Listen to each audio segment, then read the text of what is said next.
Mr. Lynch, I agree with you. My constituency also has complained bitterly over that next-gen situation. Have any of you considered the education of the public on all of the things that you talk about? That's our job as professors. But what means do you use to get the public to know about pollution, about climate change, about everything you talk about? That's one of the key strategies going forward, is for us to understand, what are the impacts and implications, and what we as individuals and as consumers and as taxpayers can do about that. Anybody else? Sorry. So our center, as I mentioned earlier, facilitates something called the Transportation and Climate Initiative. And last year, the states in this region worked together on a bipartisan basis to hold 6 listening sessions. I know, but that engaged 500 members of the public. That is members. That's the people that are working on it. But you don't disseminate to the general public.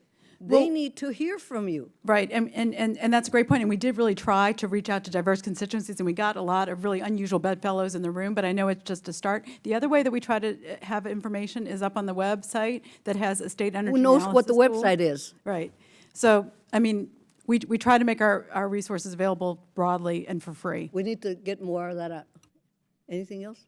Anybody else? I would like to add, I mean, our airlines, the types of measures I talked about in my written and oral testimony, our member airlines share that information in the magazines that they offer on the plane. But on the plane, only the passengers see it. What about general public? Well, we meet very frequently with communities and talk about this array of initiatives. I will just add that we continue to release reports to document all the different challenges that might exist with our transportation sector, and then we use those as mechanisms to communicate with the public. And so those get sent out broadly. We communicate with mass media. We actually work in communities in your district to help make sure that those kinds of resources get folded out and that they do get out to communities. I think we need to do a lot more of that. I'm sorry to cut you, but this goes on. What about the gas tax? Do you think we need to increase the gas tax? Question, yes or no? We need more funding for transportation.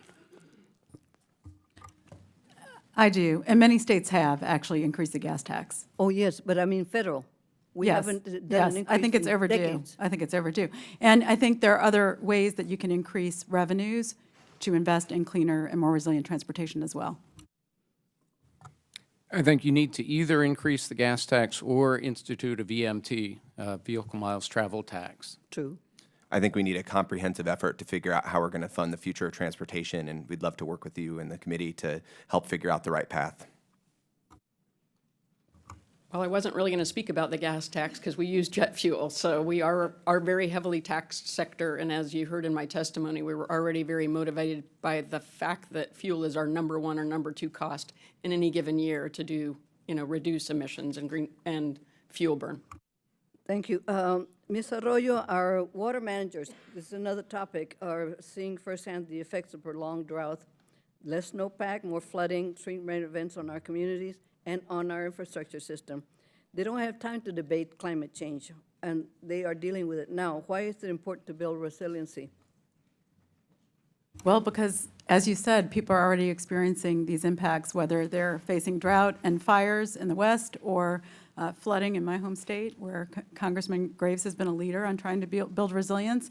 And one of the things that we do aim to do is to provide tools to translate the science to those policymakers and communities that are on the front lines and figure out how they can build or rebuild differently with the fact that the future is going to look different from the past in mind. Anybody else?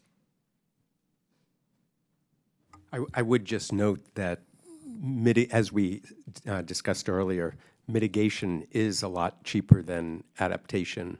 We need to do both because, as Ms. Arroyo said, it's happening, but at the same time, we need to be putting a lot more effort on the mitigation. In the long run, it'll be much cheaper. Well, in the metropolitan area where I come from, Los Angeles, we don't have a good transportation system. But because they passed, as you know, transportation bonds, it's still not enough to handle the mass transit that is necessary. Also, people can't afford to go on trains, so they use the gas guzzlers. We need to change that.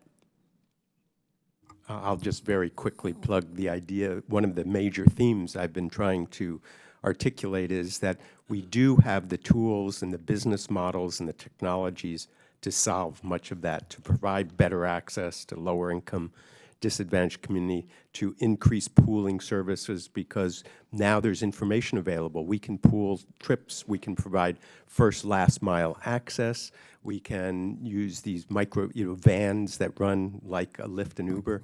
There's a lot of tools that we did not have 5 or 10 years I know, ago. but the unfortunate part is that, well, I'll submit it to you.